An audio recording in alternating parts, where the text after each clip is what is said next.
جن کے لیے اللہ کے رسول صلی اللہ علیہ وسلم نے بشارت دی کہ وہ بندہ، حضور فرماتے ہیں، جو اللہ کی راہ میں علم حاصل کرنے کے لیے سفر کرتا ہے تو اللہ تبارک و تعالیٰ اس کے لیے جنت کا راستہ آسان کر دیتا ہے۔ حضور صلی اللہ علیہ وسلم کی حدیث مبارک ہے، آپ فرماتے ہیں کہ اگر کسی بچے نے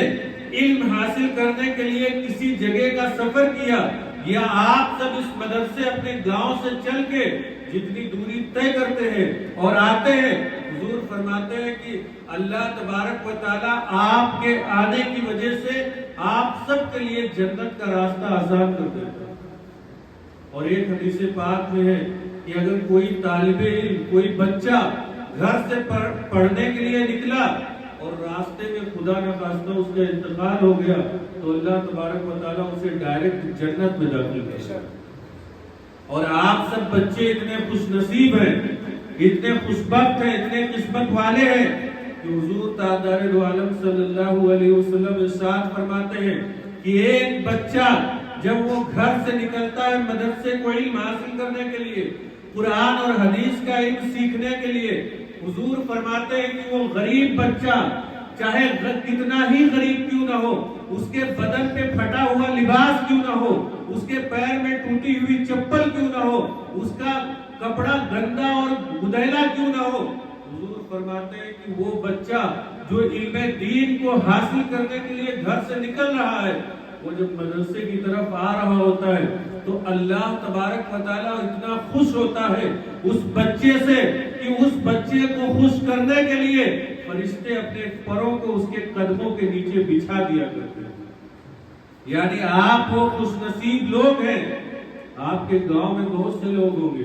بہت سے امیر کبیر لوگ ہوں گے، کوئی ڈاکٹر ہوگا، کوئی وکیل ہوگا، کوئی ماسٹر ہوگا، کوئی کچھ بھی ہوگا، کتنا بھی بڑا سیٹھ اور رئیس آدمی کیوں نہ ہو، لیکن اس کے لیے اللہ تبارک و تعالیٰ نے یہ عزت نہیں دی جو آپ سب کے لیے دی ہے کہ یہ چھوٹے چھوٹے بچے جب اپنے گھروں سے اس مدرسے کے لیے نکلتے ہوں گے تو اس وقت اللہ کے فرشتے اپنے پروں کو ان کے قدموں کے نیچے بچھا دیا کرتے ہیں۔ کیا اتنی عزت کسی کو مل سکتی ہے؟ بہت سے بڑے امیر لوگ دیکھے ہوں گے آپ نے، کوئی پردھان ہوگا، کوئی ودھایک ہوگا، کوئی ایم پی ہوگا، کوئی مکھ منتری ہوگا، کوئی پرائم منسٹر ہوگا، لیکن کسی کے لیے اتنی عزت کہ اللہ کے فرشتے، عظیم فرشتے، نوری فرشتے جو نور سے بنائے گئے ہیں، وہ فرشتے ان کے لیے قدموں کے نیچے پر بچھا رہے ہو، ایسا ہو سکتا ہے؟ نہیں ہو سکتا۔ جو عزت اللہ نے آپ کو دی ہے وہ کسی کو عزت نہیں دی ہے۔ طالب علم کے لیے حضور فرماتے ہیں کہ ایک طالب علم جب علم حاصل کرنے کے لیے نکلتا ہے تو سمندر کی مچھلیاں اور سوراخ میں چیٹیاں اس طالب علم کے لیے مغفرت کی دعائیں کرتی ہیں۔ کیا کسی کے لیے ایسی دعا ہوتی ہے؟ نہیں ہوتی ہے۔ آج آپ سب بیٹھے ہوئے ہیں ایصال ثواب کے لیے، ایک صاحب آئے، ہمیں کچھ پیسے دیے 500 روپے، اور انہوں نے کہا کہ بچوں کو بٹھا کے ان سے جو ہے دعا کرا دینا، کسی مرحوم کے لیے دعا کرا دینا، کسی کا انتقال ہو گیا۔ یعنی کہ جب آپ دعا کریں گے تو اس مرحوم کی کیا ہوگی؟ مغفرت ہو جائے گی، بخشش ہو جائے گی۔ یہاں پر قرآن اور حدیث پڑھ کے اس کے لیے ایصال ثواب کیا جائے گا تو اس کے گناہوں میں کمی ہو جائے گی۔ آپ بتائیں کہ لوگ آپ کے لیے، آپ کے دعا کرانے کے لیے پیسے لے کر آتے ہیں، دیتے ہیں، تب آپ دعا کرتے ہیں تو ان کے لیے ایصال ثواب ہوتا ہے، لیکن آپ وہ خوش نصیب لوگ ہیں کہ جب گھروں سے مدرسے کے لیے نکلتے ہیں تو دنیا کے جتنے سمندر ہیں، دنیا کی جتنی چیٹیاں ہیں، وہ اپنے اپنے سوراخوں میں آپ سب کے لیے مغفرت کی دعا کر رہی ہوتی ہیں۔ تو آپ سے بڑا کوئی خوش نصیب ہو سکتا ہے؟ نہیں ہو سکتا۔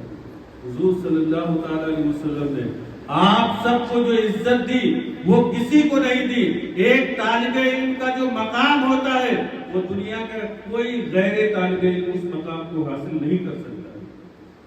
یہ آپ کا مقام ہے۔ اس کے بعد جب آپ عالم دین بن جائیں، جب آپ حافظ قرآن بن جائیں، جب آپ عالمہ بن جائیں، قرآن کی قاریہ بن جائیں، عالمہ بننے کے بعد حضور صلی اللہ تعالی علیہ وسلم ارشاد فرماتے ہیں، حضور نے ارشاد فرمایا کہ قیامت کا دن ہوگا، لوگ پریشان ہوں گے،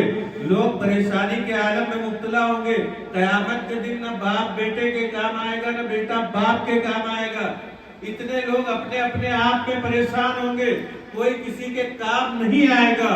حضور فرماتے ہیں اس وقت ایک حافظ قرآن سے، یہ ننھے ننھے بچے جو قرآن کو یاد کر کے اپنے سینوں میں محفوظ کر لیں گے، اور کل یہ مصلی پہ کھڑے ہوں گے، ہزاروں لوگوں کو تراویح کی صورت میں قرآن سنا رہے ہوں گے۔ اللہ کے رسول فرماتے ہیں کل قیامت کے دن اللہ تبارک و تعالیٰ اس قرآن کے قاری کو، قرآن کے حافظ کو بلائے گا، اور بلانے کے بعد فرمائے گا اقرا ورتقی ورتل القرآن کما کنت ترتل فی الدنیا فإن منزلتک عند آخر آیت تقرؤها،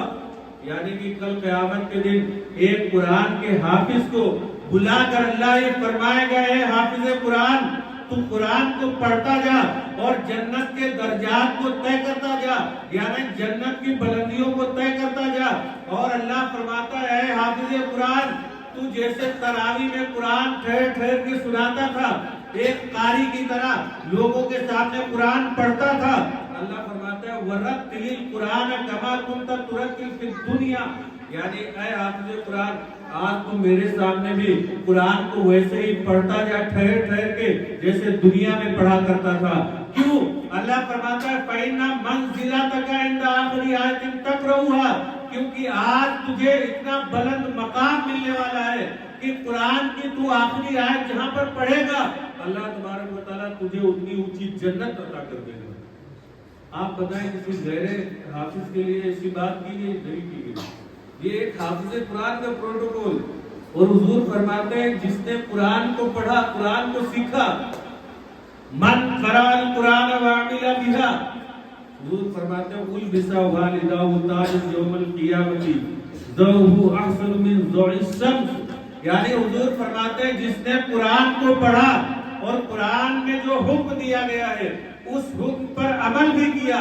یعنی قرآن میں کیا حکم دیا گیا ہے؟ قرآن میں حکم یہ دیا گیا ہے وَأَقِیمُوا الصَّلَاةَ کہ سب لوگ نماز پڑھو، وَآتُوا الزَّکَاةَ سب لوگ زکات دو جس پہ زکات واجب ہو جائے، حج کرو اگر حج واجب ہو جائے، فرض ہو جائے، اگر آپ پہ روزے فرض ہیں تو روزہ رکھو، اپنے ماں باپ کے ساتھ حسن سلوک کرو، نیکی کرو، ان کی خدمت کرو، ان کی فرمانبرداری کرو، یہ قرآن کے احکام ہے، قرآن کے لیے بتایا گیا، حکم دیا گیا۔ اپنے پڑوسی کے ساتھ بہتر رہو، اپنے پڑوسی کا حق نہ مارو، کسی کی زمین نہ ہڑپو، یہ ساری چیزیں حکم دی گئی ہیں قرآن میں۔ اور حضور کیا فرماتے ہیں کہ جس نے قرآن کو پڑھا اور قرآن کو پڑھنے کے بعد اس کے حکم کو مانا، اللہ کے رسول فرماتے ہیں البس والداه تاجا یوم القیامت، کہ قیامت کے دن جب لوگ پریشان ہوں گے تو اس حافظ قرآن کے، اس عالم دین کے، اس قاری قرآن کے جس نے قرآن کو پڑھ کے اس پہ عمل کیا تھا، حضور فرماتے ہیں اس کے والدین کو بلایا جائے گا اور ان کے سروں پہ ایسا تاج رکھا جائے گا جو اتنا چمکدار اور روشن ہوگا جس کی روشنی کی وجہ سے یہ سورج کی روشنی بھی کمزور نظر آئے گی۔ آپ بتائیں سورج کی کتنی روشنی ہوتی ہے؟ سورج کو کبھی دیکھ سکتے ہو دوپہر کی دوپہری میں؟ دیکھ سکتے ہو اتنی چمک کہ اگر تھوڑی دیر ٹھہر کے آپ دیکھ لیں تو کچھ دیر تک تو آپ کی بینائی کام نہیں کرے گی، کام کرنا بند کر جائے گی آپ کی آنکھ، آپ دوسری جانب دیکھیں گے اندھیرا چھا جائے گا۔ لیکن حضور فرماتے ہیں قیامت کے دن جو تمہارے ماں باپ کو تاج پہنایا جائے گا اس سورج کی روشنی سے زیادہ اس تاج کی روشنی تیز اور چمکدار ہوگی۔ یہ عزت کسی کو ملی؟ حضور غوث اعظم رضی اللہ تعالیٰ عنہ جن کے ہم نام لیوا ہے اور جن کی یاد مناتے ہیں، حضور غوث اعظم اپنی ماں کو چھوڑ کے بغداد جاتے ہیں، وہاں کا سفر کر کے علم حاصل کرتے ہیں۔ علم حاصل کرنے کے بعد آپ کو اللہ نے وہ مقام عطا کیا کہ اگر آپ جو ہے